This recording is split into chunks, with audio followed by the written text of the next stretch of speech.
And number 4, for solving the weakness of iman, is remembering death. Remembering death of Allah Azza wa Jal. I mean, remembering death and remembering the grave.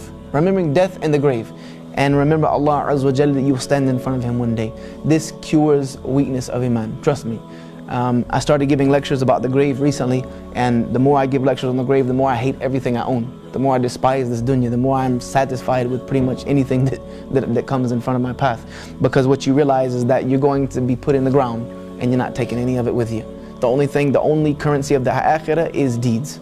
When you reach that grave, it's almost as if there's a sign there that nothing beyond this point except amal as-salih. Nothing behind there except the good deeds that you have done or the bad deeds that you have done. That's the only thing you can take beyond that point. So dragging all this dunya around with you, it's not going to be yours anymore. We must remember death. The Prophet ﷺ said, remember often the destroyer of pleasures. Remember often the destroyer of pleasures. And what is the destroyer of pleasures? Death. Death. Death is going to destroy all that which you covet of this life. When you finally are at your death, you're going to take one final look at this world, and unfortunately, it's going to be the moment most of us realize how feeble this dunya is. When we're about to leave it, when we're taking our last look at this world, we will realize this world is nothing. Nothing. We will realize how feeble it is. But the people who are blessed are people who realize that before death. The Prophet ﷺ said about this dunya, and this is how we're going to finish inshaAllah.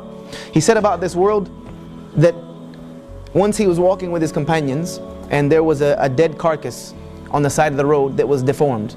A dead, deformed carcass on the side of the road. And he picked it up. It had little ears, it was deformed. He picked it up.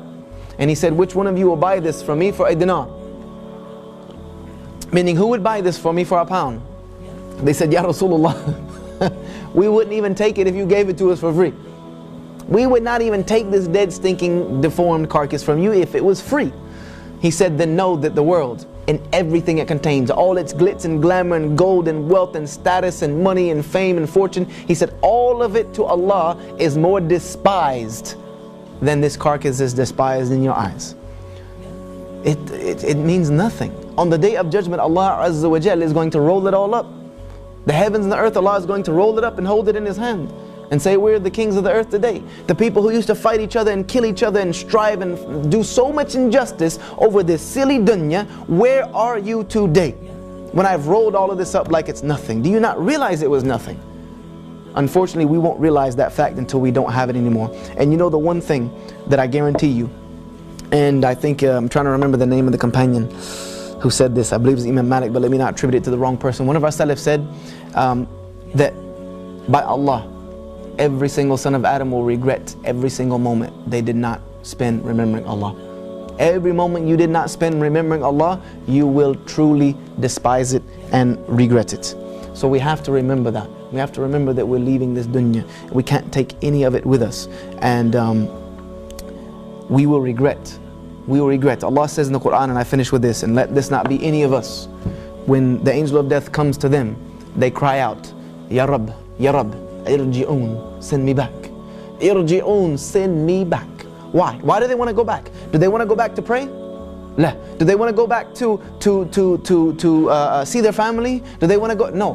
لَعَالِي أَعْمِلَ الصَّالِحَ فِي مَا تَرَكْتُ. So that I can go do some good with that which I left behind. So that which I left behind, I can go back and get it and do some good with it.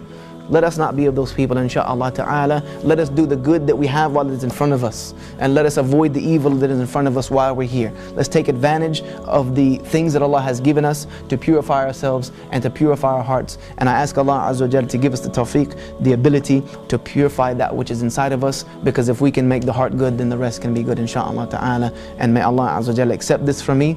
Anything that I have said that is good, Allah says in the opening of His book, Alhamdulillahi Rabbil Alameen. All praise is for Allah Azza wa Jal alone. No human being deserves to be praised at all whatsoever. And anything that I have said that is wrong or mistaken or incorrect, then know that it is because I'm a human being that has no knowledge and doesn't even deserve to be on this platform. And I ask you to forgive me for it and correct me where you see fit. Wa jazakallahu khairan wa assalamu alaikum wa rahmatullahi wa barakatuh.